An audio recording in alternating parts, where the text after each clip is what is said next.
Hi friends, హిందువుల పండగల మీద బాలీవుడ్ నటీనటులు ఏ స్థాయిలో విషం కక్కుతూ ఉంటారో, ఏ స్థాయిలో చాప కింద నీరులా పనిచేస్తూ ఉంటారో చెప్పడానికి లేటెస్ట్ గా మరొక ఉదాహరణ మీ కళ్ల ముందు పెట్టే ప్రయత్నం చేస్తాను. ఒక్కసారి స్క్రీన్ మీద చూడండి.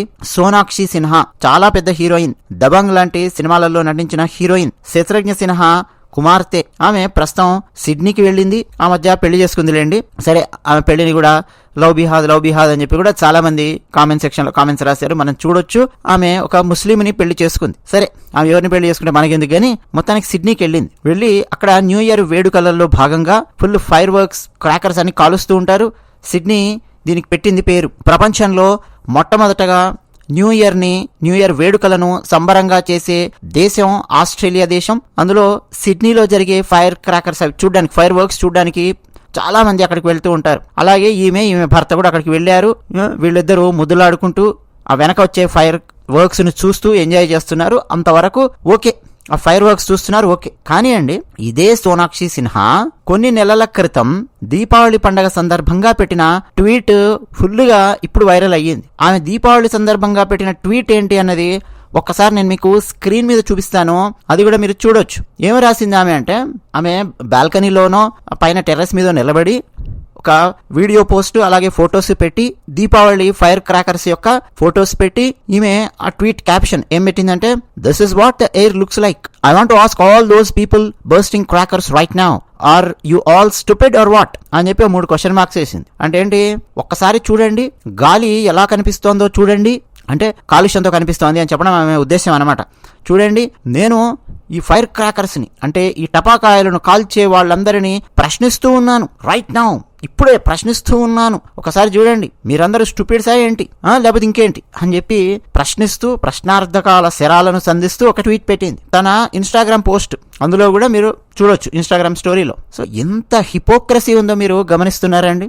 బాలీవుడ్ నటులలో నరాన కొవ్వు పట్టినట్టుగా హిపోక్రసీ, డబుల్ స్టాండర్డ్స్ ఏ స్థాయిలో పట్టి ఉన్నాయో ఒకసారి మీరు ఆలోచించండి. అంటే దీపావళికి టపాకాయలు కాల్చితే కార్బన్ డైఆక్సైడ్, కార్బన్ మోనాక్సైడ్ వస్తాయి.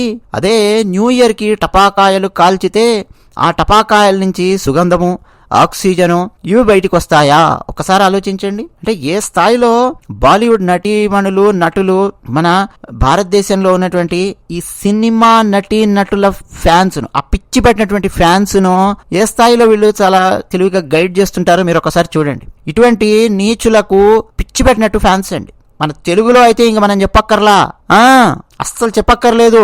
కోవిడ్ టైంలో నరేంద్ర మోదీ గారు అయోధ్యకు వెళ్లి మాస్క్ వేసుకుని అక్కడ భూమి పూజన కార్యక్రమంలో పాల్గొన్నారు. నరేంద్ర మోదీ గారు రాముడి గురించి చాలా అద్భుతంగా ఆ రోజు ఎన్నో విషయాలు పంచుకున్నారు. కష్టపడినటువంటి కార్యకర్తల గురించి, శ్రమించినటువంటి వాళ్ళ గురించి, అయోధ్య రామ్ మందిర్ కట్టడం కోసం సాధుల గురించి, సంతపురుషుల గురించి ఏదైనా విషయాలు నరేంద్ర మోదీ గారు పంచుకున్నారు. నేను చెప్తున్నది 2024 Jan 22 గురించి కాదండి, ప్రాణ ప్రతిష్టాపన కార్యక్రమం అది. నేను మాట్లాడుతున్నది భూమి పూజ గురించి. అయోధ్య భూమి పూజ సుప్రీంకోర్టు తీర్పు వచ్చిన తర్వాత అయోధ్యలో నరేంద్ర మోదీ గారు, యోగి ఆదిత్యనాథ్ గారు, వీళ్ళందరూ అండి చాలా అద్భుతంగా కార్యక్రమాన్ని నిర్వహించారు. RSS అధినేత వారు కూడా అక్కడికి వచ్చారు.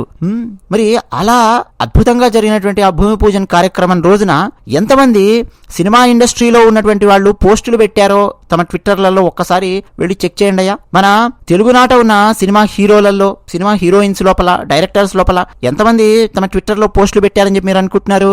తిప్పి కొడితే వేళ్ల మీద కూడా కాదు, మీరు 3-4 ఉంటారు లెక్క పెట్టడానికి. అంటే ఒక భయం అన్నమాట. మళ్ళీ ఆ సెక్యులర్ ఇది ఒక రకమైన భయం మన తెలుగు సినిమా ఇండస్ట్రీలో ఉన్న యాక్టర్స్ కు, డైరెక్టర్స్ కు, వీళ్ళది ఇదో టైప్ అనమాట. వాళ్ళది అదో టైపు బాలీవుడ్ లోపల. ఇట్లా హిపోక్రాటికల్ గా జీవిస్తూ ఉన్నారండి బాలీవుడ్ లో ఉన్న వాళ్ళు. టార్గెటెడ్ గా హిందువుల మీద రకరకాలుగా విషం కక్కే ప్రయత్నం చేస్తున్నారు. ఒక మాట మనం మాట్లాడామంటే, ఒక వాక్యం మనం రాసామంటే, సెలబ్రిటీ స్థాయిలో ఉన్నప్పుడు ఒక తర్కం ఉండాలి దానికి. ఏదైనా సరే విమర్శ మనం చేస్తూ ఉన్నప్పుడు, దీపావళి ఫైర్ క్రాకర్స్ ఏమో కార్బన్ డైఆక్సైడ్, కార్బన్ మోనాక్సైడ్ ను విడుదల చేస్తాయి. హ్యాపీ న్యూ ఇయర్ సందర్భంగా కాల్చే టపాకాయలు ఏమన్నా ఆక్సిజన్ ని విడుదల చేస్తాయా? ఒకసారి ఆలోచించండి. మనం ఎప్పుడు ఈ హ్యాపీ న్యూ ఇయర్ అని చెప్పి ఎవరైనా సరే క్రాకర్స్ ఏమన్నా కాలుస్తూ ఉంటే మనం ఎప్పుడు విమర్శలు చేయలేదండి. అసలు హిందువులు ఎప్పుడన్నా విమర్శలు పనిగట్టుకొని విమర్శలు చేయడము మీరు ఒకసారి చూడండి. గత 40-50 సంవత్సరాల దినపత్రికలు మొత్తం తిరగేసి చూడండి, ఎక్కడ కూడా ఉండదు. అంతెందుకండి, మాట్లాడుతున్న నేను వేరే దేశంలో ఉన్నప్పటికీ దీపావళి పండుగ సందర్భంగా ఇక్కడ ఏ టపాకాయలు అయితే మాకు దొరుకుతాయో పటాసులు అవి తీసుకొని వచ్చి ఎక్కడ కాల్చాలో అక్కడ కాల్చే ప్రయత్నం చేస్తాం. మా ఇంటి బాల్కనీలో కూడా మేము కాల్చాం దీపావళి సందర్భంగా. అలాగే దీపావళి సందర్భంగా హిందువులందరూ ఒక చోటకి చేరి ఒక కార్యక్రమాన్ని చేసి అక్కడ టపాకాయలు కాల్చడము అట్లాంటివి చేస్తారు కదా, అక్కడికి కూడా వెళ్ళి అందరము ఈ టపాకాయలు కాల్చడము, దీపాలు వెలిగించడము, ఆ దీపావళి సంబరాలలో పాల్గొనడము, ఇదంతా కూడా మేము చేస్తాం. దాంతోపాటు నిన్నగాక మొన్న డిసెంబర్ 31 రాత్రి సేమ్ సిడ్నీలో ఎలాగైతే చేస్తారో ఆస్ట్రేలియా, అలాగే ప్రపంచవ్యాప్తంగా ఉన్న చాలా దేశాలలో అక్కడ ఉన్నటువంటి ప్రభుత్వాలే స్పాన్సర్ చేసి మరీ ఈ ఫైర్ క్రాకర్స్ కార్యక్రమాన్ని నిర్వర్తిస్తూ ఉంటాయి. నేనున్నటువంటి దేశంలో కూడా ఫైర్ క్రాకర్స్ కార్యక్రమాన్ని చాలా భారీ ఎత్తున నిర్వహించారు. ఆ రోజండి మొత్తం బస్సులు, అంటే సిటీ బస్సులు, ట్రైన్స్, అంటే మెట్రో లాంటి ట్రైన్స్ ఉంటాయి కదా, ట్రైన్స్, ఇక ఏదైనా కానివ్వండి పబ్లిక్ కి సంబంధించి ప్రభుత్వం నుంచి ఉండే ప్రతి వెహికల్ ఫ్రీగా ఉంటుంది. ఆ రోజు మీరేం డబ్బులు పెట్టక్కర్లా, ఎక్కడైనా ఎక్కువ ఎక్కడైనా దిగు, అంతే, ఫుల్ ఫ్రీ అనమాట. ఆ రోజు నైట్ అంతా అక్కడికి వెళ్తారు అందరూ. పలానా చోట ఫైర్ క్రాకర్స్ ఉన్నాయి అని చెప్తే అక్కడికి వెళ్ళాము, మేము కూడా చూసాం ఫైర్ క్రాకర్స్.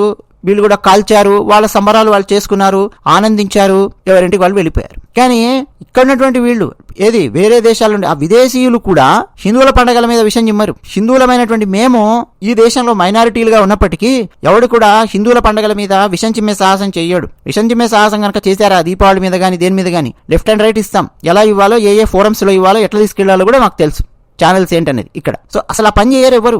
దీపావళికి అభినందనలు తెలియజేస్తూ ఉంటారు. నాకు ఎలివేటర్ లో కూడా ఎవరైనా కనిపిస్తే మనల్ని చూడగానే గుర్తుపడతారు కదండి మనం భారతీయులు అని చెప్పి. దీపావళి పండుగ సందర్భంగా మనకు విషెస్ చెప్తూ ఉంటారు. ఈ సంవత్సరము ఈ విదేశీయుల యొక్క పండుగ హాలోవీన్ పండుగ, మన దీపావళి పండుగ రెండు దాదాపు ఒకే రోజు వచ్చాయి. హాలోవీన్ డెకరేషన్స్ వాళ్ళవన్నీ చేస్తుంటారు కదా. నేను అలా వెళ్తూ ఉన్నప్పుడు కూడా చూసి దీపావళి పండుగ సందర్భంగా శుభాకాంక్షలు అని చెప్పి నాకు ఇక్కడ విదేశీయులు చెప్తూ ఉంటారు వాళ్ళ భాషలో.